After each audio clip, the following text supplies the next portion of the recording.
Now, family members and listeners alike, we're about to get deep. We're about to go real deep. And I'm going to burst the bubble of many of you with regards to your thought process about the good old U.S. of A., our monetary system, our economy, and the Federal Reserve. Everything I'm about to give you, you can go and research yourself. Trust but verify. I want you to conduct your own research. Please take copious notes, because this is going to take you into a whole new realm, of cognitive enrichment.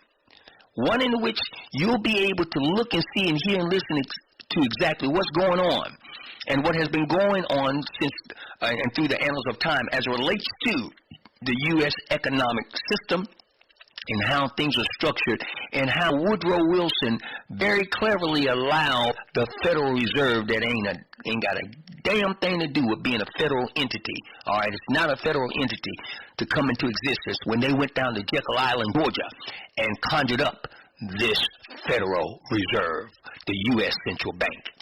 Now listen to me, don't hear me, listen closely, and I will pause occasionally and highlight things that you need to write down and do research on yourself, because all of this information I'm about to give you is easily monetizable. Now I want you to know, before I get started, there are certain banks, big boy banks in the United States, that will not be allowed to fail no matter what. So if you're thinking about going ahead and putting some financial institutions in your portfolio, you need to pay attention to this list of banks that I'm going to give you, because these banks are locked and loaded. Come what may, they will be taken care of, even if the government has to come and bail them out. In one instance, the Oracle of Omaha himself came and bailed out one bank, made that bank solid, and that bank has never looked back. These banks get preferential treatment. Take notes. And I'm going to tie these banks and their relationship into the Federal Reserve and how the Federal Reserve is run and operated. Here we go. Now, as you know, Las Vegas is indeed the capital of the world when it comes to gambling. Nevada heavily regulates the casinos, requiring a certain percentage paid back to the gamblers, because you got to pay back some, otherwise the gamblers and the suckers will quit coming. Okay? So, in Las Vegas, they pour billions into their posh establishments, enticing customers into their casinos, and make huge profits, and they do it all legally. Now, if the public felt the casinos were indeed rigged, which they are, they would lose customers, jobs, and billions in tax revenue. You remember the old saying, there's a sucker born every minute? That's a phrase closely associated with P.T. Barnum, who was an American huckster and showman. Early examples of this, is often found and used amongst gamblers and confidence men. Insiders call big Wall Street banks casino banks. Casino banks. I'm going to explain that to you in a minute. You see, these same banks own the Federal Reserve. Oh, I'm going to prove it to you. The banks that I'm about to give you actually have shares in the stock of the Federal Reserve. Whoa. What did I say? Yep. Google what I'm about to give you. Check the information out. Now, you, me, we, the beloved Astros Wall Street family, and other retail traders and investors directly cannot buy shares in the Federal Reserve. They're not available anymore. But you can indirectly have shares of the banks that have shares in the Federal Reserve. You see where I'm going with this?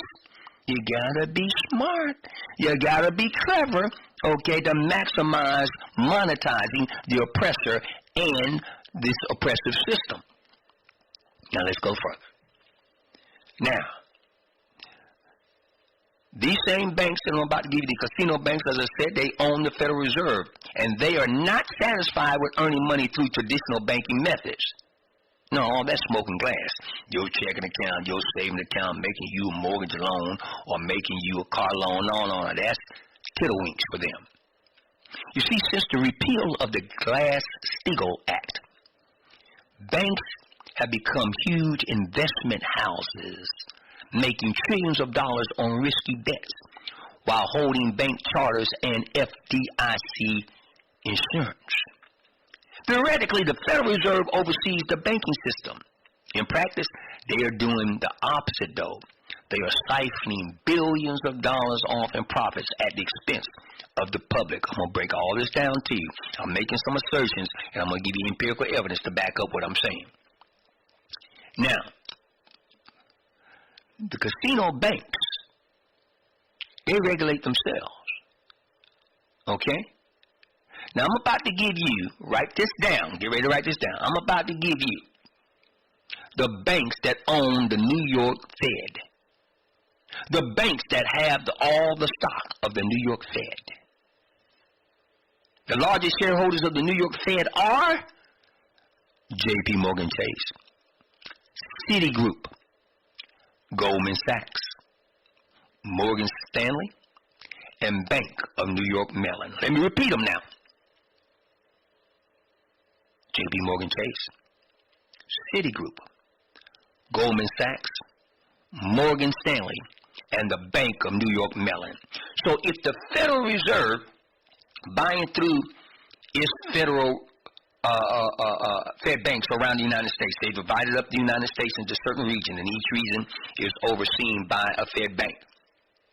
If the Federal Reserve controls the U.S. economic system, wouldn't it make sense, if you can buy shares in that entity, the Federal Reserve, for you to look at owning shares of the banks that have shares in the Federal Reserve, since you can't get shares in the Federal Reserve?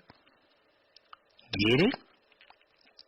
Now, the 5 banks that I just gave you, they represent 2/3 of the 8 global systematically important banks. They go under the acronym of GSIBs here in the United States. The other 3 GSIBs are Bank of America, a shareholder in the Richmond Fed; Wells Fargo, a shareholder of the San Francisco Fed; and State Street Bank, a shareholder in the Boston Fed. Do you hear what I'm telling you? Don't believe me? Check it yourself. And you be well advised to have some position in massive banks which have shares in what? The Federal Reserve, which does what? Control the U.S. economic system. Once again, the other 3 GISBs, and what does GISB stand for? Global Systematically Important Banks. They are Bank of America, a shareholder in the Richmond Fed Bank; Wells Fargo, a shareholder of the San Francisco Fed Bank; and State Street, a shareholder in the Boston Fed Bank.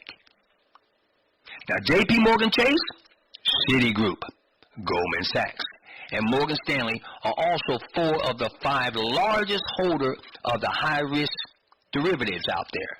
Bank of America is the 5th.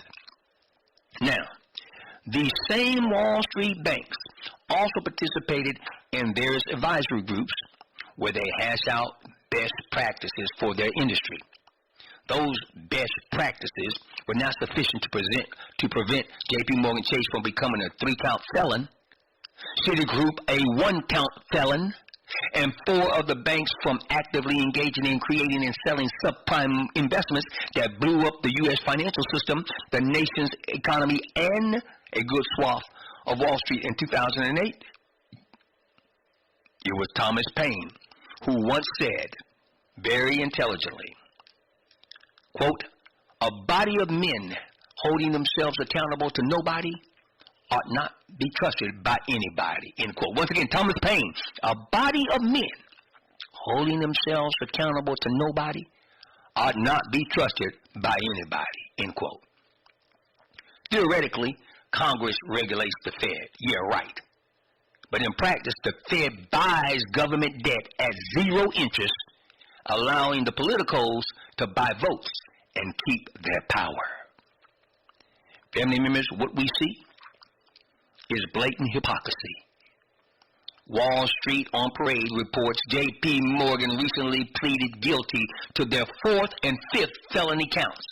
What did they do? They simply paid $920 million in fines and then awarded their CEO, a former Fed board member, by the way, a $50 million bonus, and not a damn person went to jail. But you know, you can go to jail for bouncing a check.